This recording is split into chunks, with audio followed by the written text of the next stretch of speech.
Good morning. My name is Michael McNeil, and you're here for our Introduction to Portfolio 2.x for JIRA webinar. This will be a roughly 1 hour webinar and should be reviewable from our YouTube channel following this event. My name is Michael McNeil again. I'm a principal here at Expium.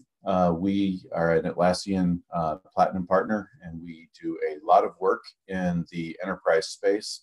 And I'll explain more about that a little bit through the webinar. The agenda we're going to cover today is I'm going to do an introduction, kind of a quick overview for those of you that are not that familiar with Portfolio.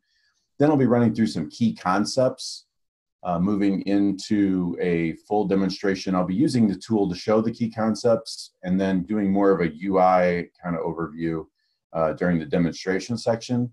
And then if we have time at the end, please submit questions and we will try to answer those as we go. We also have somebody monitoring the chat within the event so that maybe some of those questions can be answered real time. So without further ado, Portfolio for JIRA is a forward-facing scheduling tool. It was built originally, like everything in the Atlassian suite, around building software, but applies to a lot of different areas of business. I like to use the analogy of, Agile has been adopted by the software development industry, but the history of Agile, the history of iterative work actually comes out of the manufacturing industry if you go back far enough. So there's a lot of application to real world work. It's not just a software thing. So Portfolio for JIRA is a way to manage large amounts of work, understand what your upcoming capacity and scheduling, what you're going to see out of your teams over time. So there was a version 1. We really never recommended that to our clients. It was pretty rough. Since version 2, we felt like the tool was really excellent and had a lot of capabilities. And we're now on version 2.15, which is a really stable, fantastic platform to build on, and we're really excited about where they're going with the product. A good key idea to remember is that JIRA dashboards, reports, indicators that you've put together are all based on past performance. So you're looking at your past velocity of your teams. You're looking at how much work was completed over time. You're looking at, how many items you completed in a specific window, how much work is there. Those are all kind of past bits. There's this idea of Agile boards, Kanban, and Scrum for Kanban and Scrum in JIRA proper. And these are all about the present. They're about what are we currently trying to accomplish? What are we currently trying to do? Well, Portfolio is all about the future. There's some things about the present that show. There's a few things about the past that show. But if you think about Portfolio, you're thinking about the future. You're looking ahead. It's a way to see beyond the horizon, to see what you're going to be doing down the line. It's a longer range planning tool, which is a very important idea for folks to understand. Now, when you're looking at Portfolio, there are some very significant blockers to getting started with Portfolio. The first blocker is having your issue hierarchy in a state where it can work really well within Portfolio. So I'll give you an example here. Let me go to, well, now I lost track of my, all right, here we go. I'll go here and there we go. So when you look at Portfolio, have too many windows open, and you go to administration, timed out,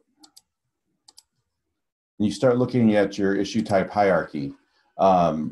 There's this idea in Portfolio that brings this new kind of idea to bear in JIRA, and that's this idea of a more detailed unlimited hierarchy. And I'll get into that more in a moment. But there's a place in administration here where you can set up that hierarchy, and you can set it up across multiple projects. But this is something that has to really be thought through. It's not something that you just simply click through and make happen. It's something that actually has to be planned out. and it can absolutely become a blocker for using Portfolio. The other is you need to be able to break up the work in your JIRA instance, in your JIRA projects, by what work will be assigned to certain teams. So you have to be able to identify through a filter and not through assignee. It cannot be assignee. Through a filter, be able to gather a batch of work that's going to be assigned to a group of people or to a person in the future. So it could be, we see a lot of customers use components for this. And we'll look at this a little further as we get into the tool and get into some of the use cases for the tool. But remember those two things. If you haven't implemented Portfolio yet, you'll want to take a look at your issue type hierarchy, and you want to take a look at your ability to filter work. And those are the primary blockers to being able to use Portfolio effectively out of the box. So some key concepts. Remember that unless you do some things within the tool, Portfolio is a scheduling engine.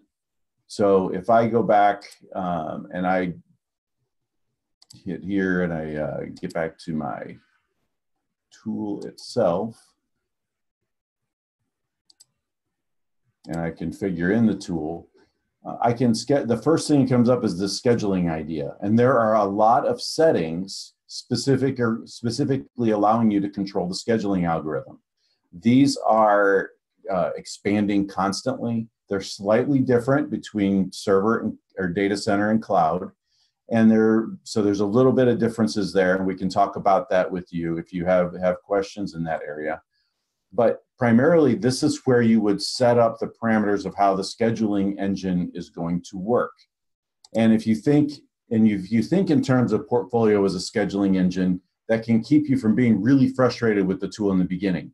It does not mean you can't put things in certain places. And I'm going to show you some examples of plans where there's some repetitive tasks that are assigned, and we see them happening on a weekly or monthly basis. There's not a limitation there, but it is a little bit more of an advanced configuration. Out of the box, you're going to get some automated scheduling features that are going to be rolling within the Portfolio plans you create.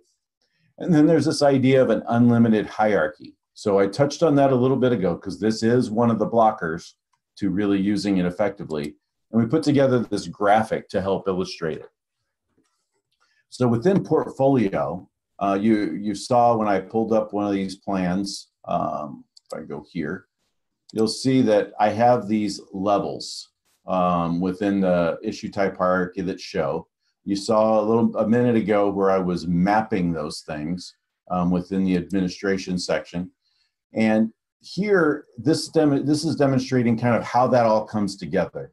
You've got Portfolio, you have the ability to identify a hierarchy of issue types.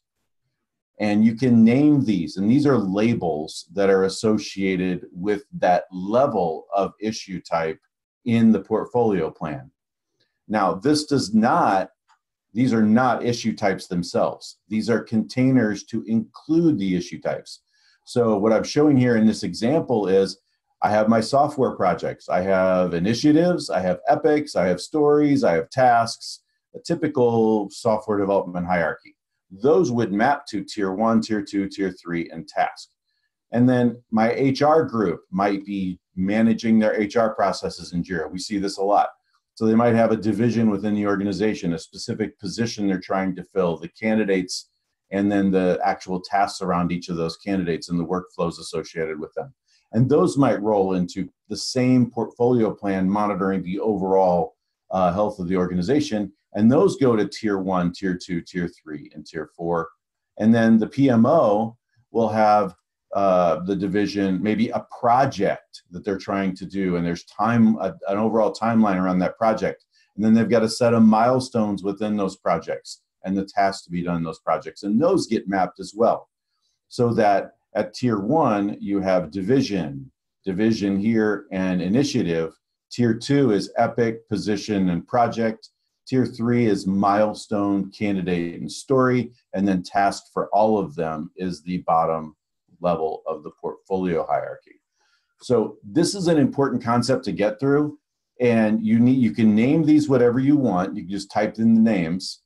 And it's when you look at it, you can just go to these and you can label them, and then you get to select which issue types show up in each hierarchy. And if you have, like for example here, I would have initiative and division would be my two, and then those would be associated with these 3 projects.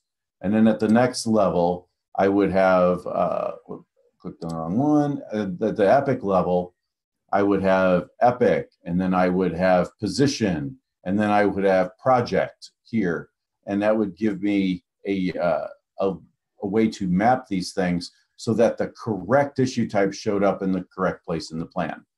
So this is kind of an important concept to have an understanding of. This is new to JIRA. Previously, we only had, the epic, story, subtask kind of hierarchy relationship.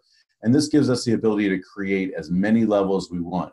We show 4 in our example because this is where we see larger enterprises landing, is with a 4-level hierarchy tier. And there's some reasons for that we'll get into our advanced class on.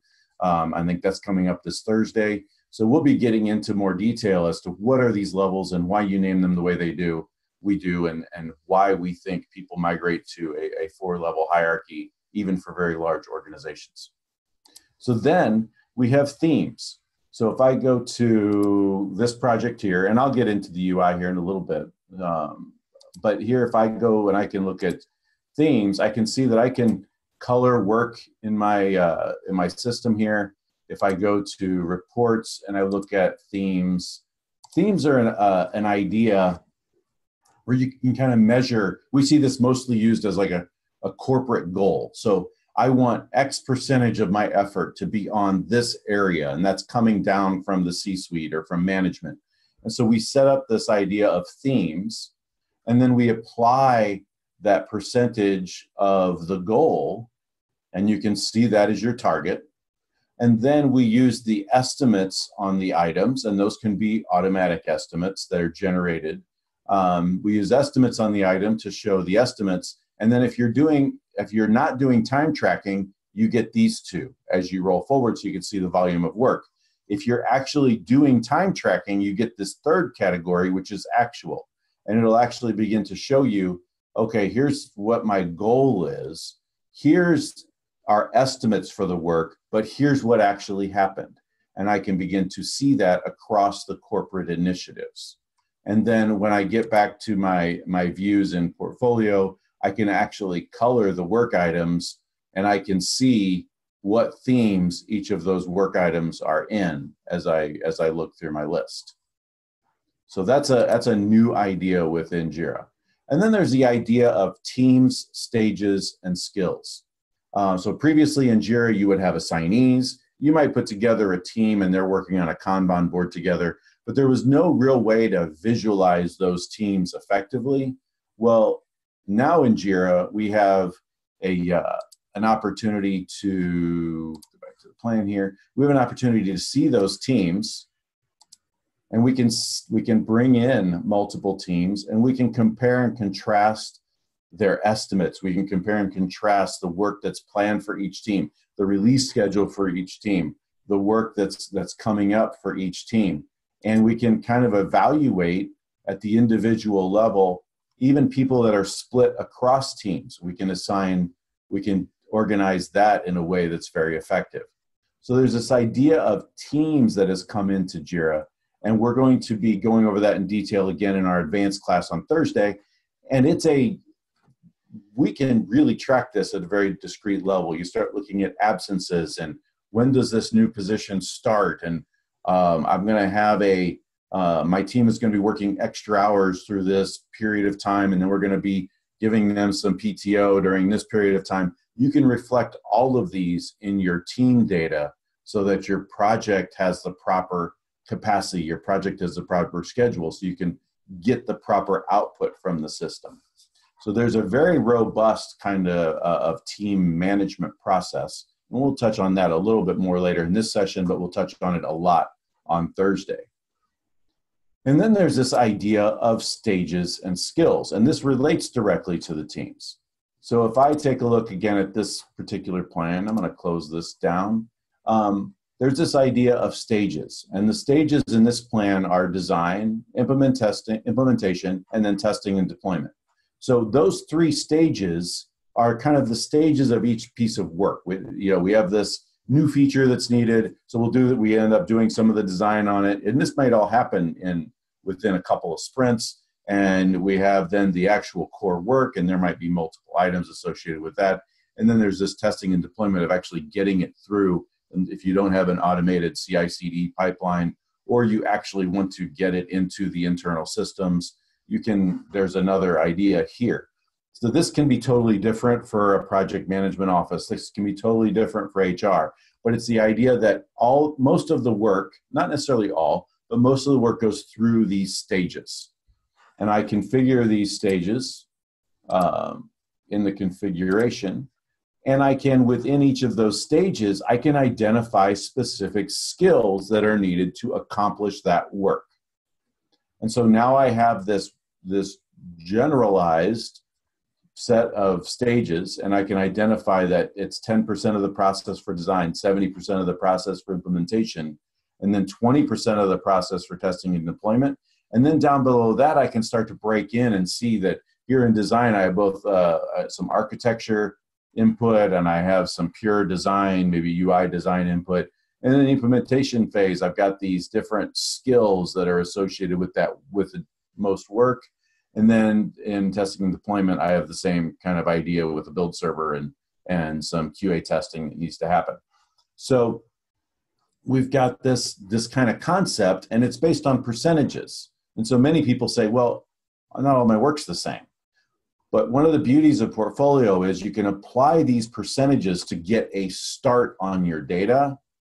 And then you have the opportunity to go back to your list, and you can actually edit these to be exact. So here, for example, this particular item there isn't any design on this item, and it's all implementation and testing, because there was no design need, there was no need to schedule any design time. So we were able to edit that for some specific needs. And you can go in, you can override. It's taking the estimate for the item and it's breaking it up by all those percentages. And it's doing that for each stage. And so the system is kind of doing a lot of heavy lifting for you if you give it some of this basic data. And we'll go over a lot of this more on Thursday. But then to take it even further, you can associate skills with particular people. And this is where your capacity planning can really accelerate. So once you identify that only these people have database skills, only these people can really handle the business logic discussion, only these people that can do front-end work, only these people can do my testing, and only a couple of guys can work on my build server. Those specific skills, no matter what area of work you're doing, can allow you to get a more accurate capacity out of Portfolio. So moving on, so that's team stages and skills. Scenarios is another new concept that's kind of brought into JIRA. So with Portfolio. So here, I'm gonna go back to my main view. I'm gonna go ahead and show my timeline. Go to my Teams view here real quick. And so here I can see that here's my upcoming timeline. And then in this plan, I've enabled scenarios and I've created them. So right now I'm on the staff up scenario.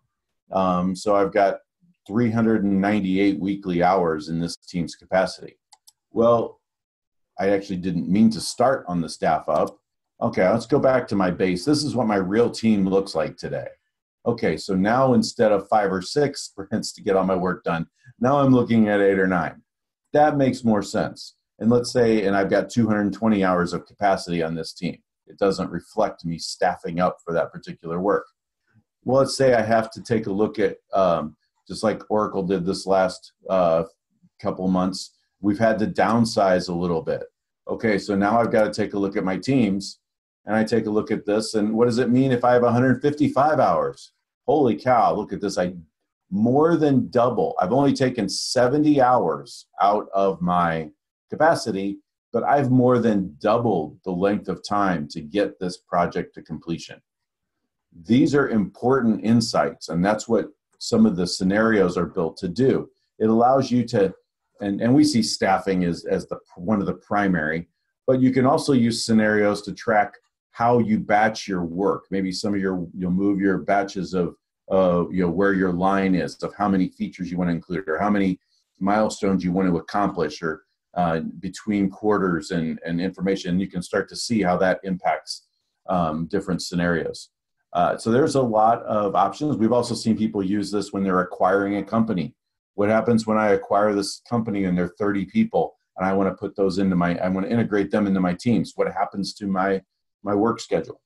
So these are all very valid things to do, and this comes from that scenario feature. And again, we're going to be going over that in more detail in our advanced class. But then there's also dependency management. So previously, issue links, which are really dependencies, where you identify a blocker and you identify something's related to, those are features that have been around in JIRA for a long time, and advanced users would really use them effectively. But in a lot of cases, you had people that you couldn't really visualize it. You had to use some clunky add-ons to be able to see your links. Well, that comes flowing right into Portfolio. And here's a plan that gives that example very well. So what I've done here is I brought in the work for the WHF team, and they have a couple of external dependencies associated with other teams. And so we didn't bring in all the work for the other teams. We only brought in the work. And remember, I mentioned filtering work by group is very important. I only brought in issues that were linked or dependencies for work that this team had to do. So these two external teams have these issues. And so the system will identify for me that this item cannot start until this item from this external team is completed. So this sets up my schedule to be correct. And the same thing with this item from this other team. So the idea of dependencies is pretty well integrated in the Portfolio, and can be a really powerful tool to expose those cross-project dependencies and those things where you're waiting on your infrastructure team for something, or you're waiting on the design team if you're in a construction project. Those kinds of external blockers that aren't part of your core group can become really critical, and this exposes those and allows you to plan for those in your schedule. And that's actually quite a powerful feature that comes in. So these are some of the key concepts that are coming in. Real quickly, I want to give you, hopefully you're seeing that we have a deep understanding, but XPM is a company that offers training, consulting. We do custom development work, and I'll explain more about that in a moment. We even build custom UIs for the Atlassian products. So we offer many classes on training. We have classes on Service Desk. We have our core JIRA Bootcamp, that's been out there for many years, very successful. We just finished a class in San Francisco last week. And then we've got the Atlassian User Academy, where we can train a large number of users. The Advanced Portfolio class I was mentioning for Thursday, and we also train folks to use Confluence. And then we do consulting around Portfolio, around governance, and we build custom configurations. Many of our clients are very large customers, but we do have a good balance of understanding of how to make the Atlassian products work for the middle tier of enterprises and smaller organizations as well. And often we've been able to help those organizations get very successful. And we have some ongoing support engagements as well with a number of clients where they can call us when they need us. And then we have a sister company, Oasis Digital, and we build some products.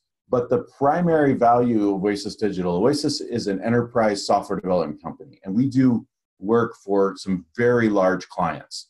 And we build enterprise software. So we actually use Portfolio to manage the work of our software teams. We are not just an Atlassian partner that is learning this tool and we kind of maybe know how it works. We actually do this. And so I have teams working with where I'm doing a mix of my software development teams with a couple of enterprise development teams, and we're doing release planning, and we're building out these projects, and we're building out these portfolio plans. And then we also go to the extreme of, we have some very advanced customers where we have their users don't even log into JIRA. They use a custom UI. We spoke about this at the Atlassian Summit in 2017 project we did with Volkswagen. There's a video on our website about that project. We built a complete custom UI for JIRA. We've done that for a number of clients, and it has been quite successful for us. So getting back to our topic at hand, when you start thinking about portfolio, there's a lot of uses for the tool. There's traditional project management. There's software project management. There's repetitive tasks, scheduled tasks, and I'll show you an example of a plan like that here in a few moments. There's program management. The idea of, just the term portfolio should tell you that. We're looking at many projects. We're looking at how they relate. We're looking at many teams. How does all that roll up? How do initiatives, how are they working across these various pillars of the organization? How does this roll up and report to the C-suite? How do the product managers see what they're needing to see around their projects? There's a lot of information here, and there's a lot of different ways to view it. There's also capacity planning. I hinted at that, and we'll be talking about that quite a bit on Thursday, where we're actually looking at how many people do I need with what skill over the next year to accomplish my goal? This is a very powerful question to ask, and if you're asking that question, then you're on top of your work. You're on top of the projects, and you're kind of looking to elevate to the next level where you're actually optimizing your teams for the work ahead of them. And optimized teams end up being happier. Not only do they produce more, but they also end up being more productive, and employee retention goes up. Then there's the traditional software release planning. You can have product managers that then begin to look at what's happening in 2 years, what's happening a year from now. What am I looking at as far as my high level needs in terms of the management? If you're implementing scaled agile, it's a great tool to roll that out. That issue type hierarchy allows you to build in all those important things that need to happen when you're using scaled agile. And then corporate initiative management. So what does the C-suite care about? They shouldn't care about the exact work being done in every team. They want to know that the corporate initiatives are moving forward. So having that issue type hierarchy, being able to build those plans that roll up those concepts for those executives to be able to steer the ship are really critical. And then talked about merger and acquisition, where, oh, we're bringing in this company, they're about our size, and we could take these skills from our teams and put them over there, and these people with these skills over here. And that way we end up with a greater company out of the whole. That type of planning can happen in portfolio and is a really strong use of the plan. There's also, I want to talk about real briefly before I get back into the UI and start talking about the actual application. There's this idea of what different types of plans. So just like with other features within JIRA, dashboards, agile boards, those reports, those can all be customized with a smaller group of issues for a specific purpose. So for example, an individual might have a My Work screen, that is in portfolio, that's just their filtered list of issues of their work. And as they click through that work, it disappears off the list. You can have team views where it's a team of 5 and they get together once a week to kind of plan their work, or every 2 weeks to plan their work, and they can actually pull this up and they can see what's coming, and they can see and they can organize and they can prioritize, much like they do in the backlog views. And then there's the idea of a manager who's managing multiple teams, and they can see all this work happening across these teams, and what do things look like. And then there's what I just mentioned with the specific executive, where they want to see things at a higher level. They want to see overall progress. They don't want to see the minutia of each individual sprint. They want to see things at a larger scale. And then you can take one of the powers you have here, because of the ability to do these custom things, you can have special plans. So for example, it can be broken up, like I show here, by industry or by client or by pillar within the organization, or you can have it by a specific skill set. Or you could have all of your database work, and that could be exposed to a particular person in the organization that's responsible for the professional development of everybody related to databases. You could have critical items, so critical issues to the organization, things that are actually threatening to the health of the business. You could have some sort of an identifier that brings those into a plan by itself, so that you have this idea sitting out there of here's the really important stuff and what's the critical progress on those important issues. You can take and slice through your data in JIRA in many very creative ways so that you end up with quite a bit of good information flowing within the organization, and you can bubble the right information to the top. But I will warn you, once you start going down these paths, it does start to push you to good, strong, critical path. And good, strong understanding of your data, and a good, strong structure. And sometimes it exposes some really unfortunate things and some things that require some serious rework in JIRA. But the payoff for doing that rework in JIRA is really obvious once you begin to see.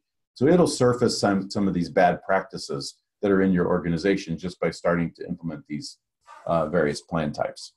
So now I'm going to roll through and let's take a look at Portfolio. When you go into Portfolio, you'll see a list of the plans that you can view. And so if you're in Cloud, this will be the nav on the left, is where you get to it. And then here in Server, it's in the top nav. And you can see the list of programs, as I have in this case, and all the rest of the plans that are available to me. And I can click into those. And so if I clicked into that one, it would get me to this screen. It'll save us some time if I go ahead and get directly here. I don't wait for it to load. So here in the UI, it's basically broken up into two panes. The top pane is, as you can see, it's a schedule view. In this particular case, and in the bottom, it's a scope list view, very much like a filter issues kind of search all issues screen, where you can select many of the columns that show, and you can begin to filter these and organize some this data a little bit. And you can see the progress, you can see the status, you can edit items in this grid. So these are the two panes. These are navigated in two different ways. So this bottom pane, which is the scope, this is where this high-level view comes in. So if I go to Teams, notice that the top view doesn't change, it's just the bottom view. Now I can see my teams down below.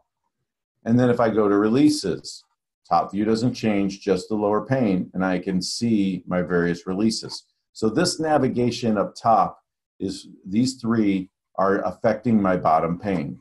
Now, in the top pane, it defaults to schedule. I also have the ability in this drop down to change it to capacity. So I can look at capacity here. And these, both schedule and capacity, can be filtered down in different ways. So I have the ability to configure this top pane here in this drop down. And there are a lot of options here. We'll go over these in detail on Thursday. And then in the bottom pane, I've got the ability to configure that as well in much the same way. So that's kind of the two pane kind of view. Now I've also got this idea here of being able to configure, and that's the ellipses next to the plan name. I can actually go in and I can do some good things with typing in the name. This, ultimately what we find is that this is the best UI in JIRA. And we see many, many organizations that start using it. They start migrating to this for as much of their work as possible, because you can imagine putting in estimates here is trivial compared to putting in estimates using bulk edit or using the traditional method. You get to the right level and you put in your estimates and off you go, much like what you can do in the backlog screens. But here you can also do many other things as well. You can take a look at what components are involved. You can do some real quick edits to issues, but you can also drill directly into the issue. And I can go directly to the issue here in this link. So there's a nice opportunity to get through the UI. Now I want to show you another aspect of this as well. and that is the drill down. So when I'm here and I'm at the top level, oh, that's not the one I wanted.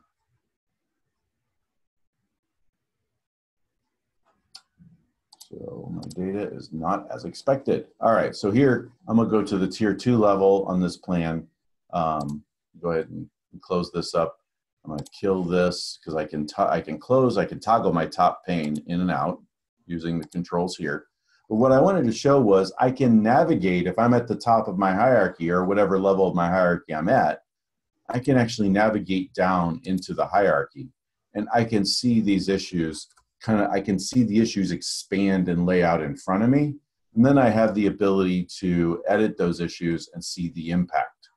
So for example, this item, oh, that shouldn't be 0. I'm gonna add this, boom. And that rolled up. So this now rolled, that 8 hours I added here rolled up and it rolled up. And so there's this data, there's this idea of the data propagating. If you have something at a higher level, the lower levels are inside of it. And there's this idea of you add some data to the lower levels and they roll up. So and that also the same thing happens with the progress bar. So I can see that the items here from here to here, some of them are done and some of them aren't.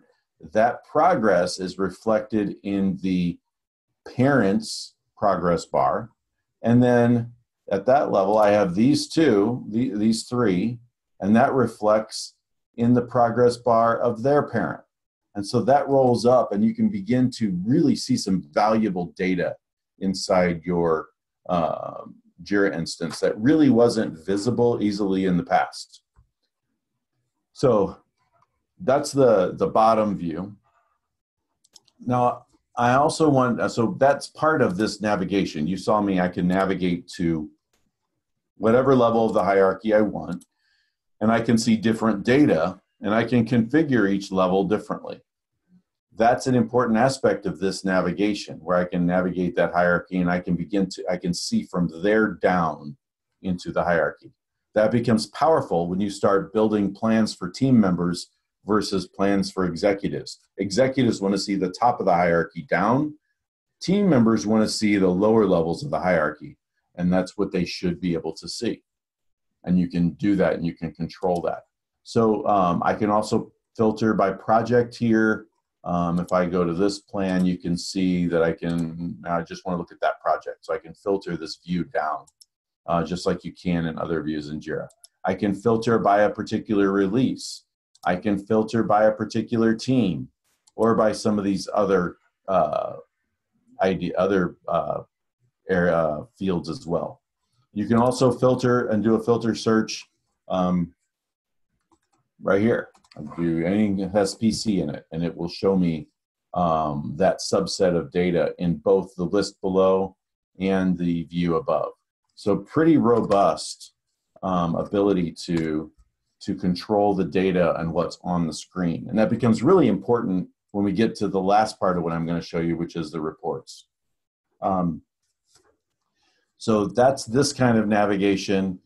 There's also this idea in Portfolio of we've taken a set of your data, and this is actually kind of an important concept. You take your data and we're going to view it in the plan. Now, that data could have changed in JIRA, but they don't constantly update this view because you might be doing some very intensive planning work. So if you want to synchronize your data with the data in JIRA, you just click calculate. And then any changes that occurred in JIRA, you're immediately brought up to date. And then also, if you make changes, like I made a change to an estimate on this plan, you can see that I have made a change to the data, to the estimate, but that's not reflected back in JIRA. It's only in Portfolio. I can then take, and I can have a list of changes that develop here over time, and I can evaluate those changes and decide whether I want to put them back into JIRA. And there's many very important reasons why you probably would not in many cases. If you're running a scenario, for example, about staffing down, you don't want to start reflecting that information that you're having to look at back in JIRA proper. You want that to be encapsulated only in the plan. So I have the option of sending changes back to JIRA, but I don't have to. And I can look and see what that change was. In this case, I changed the time estimate from 0 to 8 just a little bit ago. So this is kind of the kind of basic UI walkthrough. I want to walk you now through some of the plans I have open and kind of the purposes for these plans. So I talked briefly about this one, which is, this is a plan that's showing a team's work and its external dependencies. So this would be the example of a team plan. And I can take a look and I can see this team plan. We're looking at the tier 3, or what would typically be the epic level. And let's say I want to look at it at the task level. All right, so here and now I'm looking at it at the task level. And there's an interesting thing that comes about.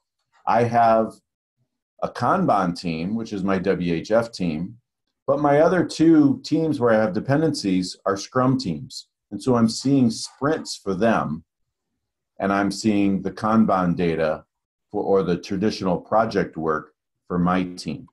The system allows for you to cohabitate those 2 types of ideas, and you can actually configure that right here in the team area. So if I pull this up where you can see it, we've got 2 Scrum teams and a Kanban team. And you would use a Kanban team for pretty much anybody except a Scrum work. The idea is that work comes in and work gets done and work goes out. So it's this idea of a constant flow of work. And that applies to pretty much everybody except for a Scrum team, where there are a bunch of very specific processes that go into the work. So the system allows for those to both exist in the same plan. It also allows you to synchronize work across releases for external groups. And so you can actually have cross-project releases as well. So the idea for a team is pretty powerful. They can see what they're waiting on from other teams. They can see how their work is impacting other teams. You can keep very important things in front of them, and that's what this plan really shows. And then we have a larger scale plan. And I'm going to go ahead and focus on the top pane here. And if I go down to the task level here, and I change, and I want to see my coloring based on stages. So if you remember, I had stages in this plan that were about design, implementation, and testing. And so I can begin to see that here, I've got quite a bit of work that is going to begin with design. So a lot of these items need to be designed. And then implementation can start. That's the red category. And then as items are completed, then testing and deployment can occur. And you can kind of see this takes on a natural shape. So this is a fairly complex project. And I can begin to look at this data by person. So I can see then which people are involved. And this, remember, this assignment is based on the individual skills, because I set that up on this particular plan. And I can begin to see who's doing how much work across time, and I can even look at individual capacity. So I can see who's underutilized. So I can know, oh, I need George to help a lot with Sprint 1, but he's not going to have a lot to do once the design work's done because he's focused on that. I can utilize him for other teams. He doesn't have to be kind of external load or for that team. So this is kind of a very complex team-based plan that allows you to look at things at the pretty extreme level. And then we can see the release bar down below, which I did not go over when I was doing the UI walkthrough, where I can begin to see the start and completion for various releases. And again, we'll go over this in detail in our class on Thursday. So that's, again, a kind of team plan. So now I've got a plan that I'm going to take you back to the scope view here, show my timeline. This is a plan, we call it a plan of plans. This is kind of a multi-team plan. And in this kind of idea, you take and you bring multiple teams work together. And we built this because there's this idea of a program view and server, but it's a feature that's not completely mature yet, so we only see it used in certain cases, but it's also not available in cloud. And so we need a way to show the work across multiple teams. And this is the kind of the idea where I can see the release schedules for each team. I can see the high level work for each team. I can even drill down within the work for each team and dig in. And here again, I can configure this at the individual level. So I'm going to do this by team. And I can begin to see deeper data by team. And if I want to go all the way to the lowest level, I can do that as well. And I can begin to see all their sprints and who's working on what, and even compare capacity across multiple teams. Let's look at this at the team level. And so here I can see my teams and their upcoming load and their capacity, how much of their capacity is utilized, and I can begin to make some important decisions as a manager. So this is kind of a manager's type of plan, or an executive's type of plan, where you wouldn't necessarily go to the lowest level, where you can see things at a larger scale. And you can kind of see at the initiative level what that means to the overall organization. And these are the initiatives that these folks, if you notice, there multiple teams are working on the same initiative, and it becomes a pretty powerful kind of tool. And you can see dependencies even at the initiative level. And so you can kind of begin to steer the ship at a high level of the hierarchy, and then drill down if you need to. That's really an important idea, and that's available when we build one of these plan of plans. And you can name it whatever you want. That's just a name we've kind of migrated to. Then I want to show you something that's in a completely different direction. This is work where, let me see, did I get, no, yep. Okay, so this is a plan where work is scheduled on a regular basis. And so here in this plan, we've got this kind of work that's scheduled every single week. So this particular work represents like a service group that is supporting clients with weekly tasks or monthly tasks. And that's what's represented here. Some of these tasks are weekly, some of these tasks are monthly. We identify what week they need to be done. And then we can see that work, and I could even filter down. I could look at a specific week. Let's look at a specific week, and I can see that these are the work types in that week. And then maybe I want to see the whole month of September. Let's look at the whole month of September. Then I can begin to see what tasks are where. I begin to identify who's working on what. And these are automated. You don't have to create these. We have tooling that we've built to automatically create these regularly scheduled issues, whether it be maintenance work, work for clients, things that are done on a monthly basis, things that are done on a quarterly basis, annual basis, and all that thing can be organized and then scheduled here within Portfolio. This can become really powerful for non-software teams, and it can really cut down on your administrative time to automate some of those processes. So here's another example. We've worked with a client to automate their audit teams in a very large accounting firm. And this is an example of some of what we have done for them, where they can actually look up, and let's look at the top tier, which is by client. Here's when each individual client is scheduled.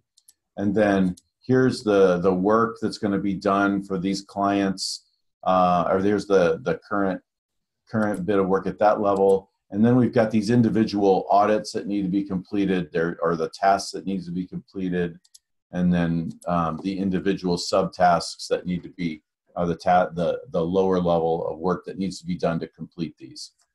And we've been able to automate and build some automation, and we even have a custom portal we built for this particular customer, where they have the customers actually see the work being done by the audit teams in JIRA, and and documents can be requested from the customers and uploaded through a custom portal. It's using JIRA Service Desk, but it's using a complete custom UI that looks like the customer's internal portals and applications. And it's a complete custom UI, and they can upload, and they can track the progress of their audit, and they can look at what's required, when they're going to get their letter, when they're going to get the penetration testing is going to occur. All these different pieces that are important in this process. And so this is a very specific kind of idea, but it shows you just what is possible with the system and in terms of automating even business teams. Because we know it's rich for software teams, but the tool is also very rich for business teams. This is an example of the program view. I alluded to it. It's available in data center and server only. This gives a high-level view. So it does not give me a view down to the task level. It only hits the top levels of the hierarchy. It's intended for consumption by executives, by managers, and you have a schedule view that's automatically broken up by project, and then you have a scope view that is your list view that is similar in terms of a function to the scope view in a regular portfolio plan. But then you can control and you can configure which of your plans show up in a program. And that's what gives you the opportunity to organize this view a little more. So one of the biggest values that we see is not the program view itself, but the opportunity to organize many views, many portfolio plans within JIRA for your users. It gets things a little simpler. So one last thing I want to show before we run out of time here. And then if we have any time left, I'll get to some of the questions. If not, we will follow up afterwards with answers to your questions. And then hopefully, and maybe many of you will join us on Thursday for that advanced class if you're interested. But I want to show reports. And so actually, let's show the reports here. I'm going to show the reports on this plan. First one I'm going to show you here is themes. These reports and these views are shareable directly with your users, and you can embed them into other applications. You can embed them in the Confluence pages. You can create links within JIRA to go directly to a view of this data. And what it creates is a view into a portfolio window that is fully capable. So for example, if I want to add controls and filters to this view. I open up a new browser window, I add this, and here it goes. So I can have this pre-built link that will take users to a particular page and allow them to do what they would otherwise be able to do as a user. So going back here, I've got other reports as well, and you can do this with every single report. So I have a schedule report. I've shown that a bunch of times, but maybe I want to have it. I want to be showing this at a higher level, and maybe I want to share this. I'll share this version of it, this view of it, for the teams, and give them that view without the rest of the portfolio UI. But I also want to look at it at a much higher level. So, and maybe I want to look at it. I don't want to look at it by team. I want to look at it by person. And I want to look at it up the food chain a little bit. I want to see who's involved in each of these epics. And so I want to be able to report on the epic project progress of a particular release. So I want to just report on, in my report on my dashboard or wherever, I just want to report on the progress at the epic level for these teams and only that data without all the clutter. And I can then see the release schedule for 0.5. I can see the epics that are scheduled for 0.5 without all the stories and tasks and subtasks. I can see just that data by person. I can see who is really critical for that, and then I can share that. So here again, I don't even have to share it with controls. I just share it. I open up a new window, and you can use this link, and you can use that in many ways within the system. You can put this on a dashboard. You can put it on a Confluence page. You could have it on an internal page, on an intranet portal for your organization. And this is what they see. And oh, by the way, I can begin to see more data. I can see dependencies. I can see the critical path. It shows you all of the function. It gives you the functions of portfolio within that report. So then if I go back again, I can start looking at other reports. I can look at the scope. I can do the same thing with the scope. I can do the same thing with releases. I can look at my releases and I can begin to see, oh, I've got this filtered down. Remember, it remembered my filtering. So I've got this filtered down, but maybe I don't, when I look at this, I want to see the issue keys. I want to see the capacity. And I want to be able to report on this and be able to show this to my development manager. And he can just glance at and see where we're overloaded on some of these upcoming releases. And then when we get back on plan and with 0.5. And then we can maybe take a look at moving some of these issues around. But I can report on this as well. I can also report on capacity. I can do capacity planning in much the same way. And I can take all of these very powerful features within Portfolio and I can share them out with the organization. These are very, very important and very powerful features. So that's what I wanted to cover for the overview today. Let me take a look. Brian or Heather, do we have any questions that I need to answer? Let me pull this up. Okay. Is there a way for the themes field to be reflected in JIRA? Also, that depends on the version and depends on, yes, you can bring that information back into JIRA itself. There's some complexity required on that depending on the version.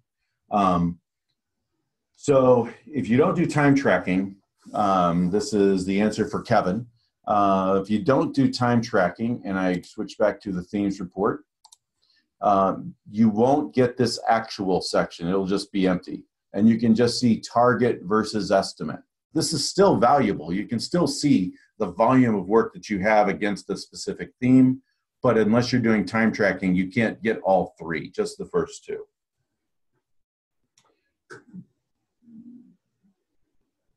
Subramanian, we can, with initiatives, the question is, in order to use initiatives effectively in Portfolio, does the initiative issue type need to be added to every project in which initiatives is going to be tracked? We see customers do it two ways.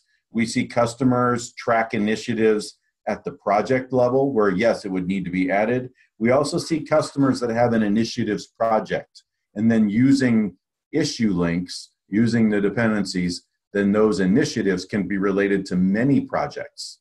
And that can become a very powerful organizer for an organization. So the answer is whatever you need it to be. It can either be in its own project or they can be in an issue type in each project.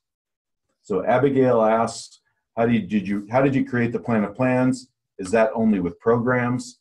No, that a plan of plans works in cloud and it allows you basically, we talk about this in our class on Thursday. I'm sorry to harp on that. I just don't have time to do all of the detailed stuff here in our 1 hour, but we've got, you bring in things from, you bring in multiple filters, multiple issues, and you assign those to the right teams. You create the various teams, and then you get a plan of plans.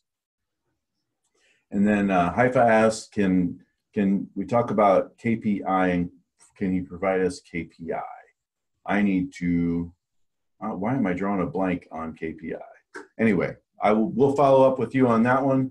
And then can you form capacity planning for project managers and program managers? Absolutely. I think I showed that, James, at the end.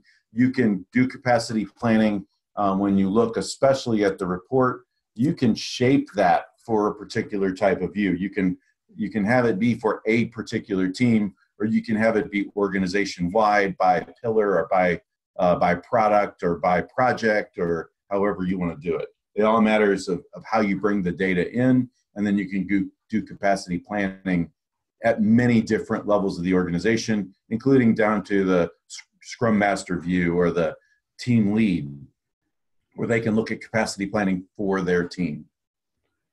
So with that, I thank everybody for joining. I'm going to go back and make sure, did I miss anything? Nope, I did not. Appreciate you taking the time to sit in. We'll be adding another section due to popularity in September, and again in October. So we're going to be starting to get on a monthly cadence for this webinar, and appreciate your attendance and have a great day.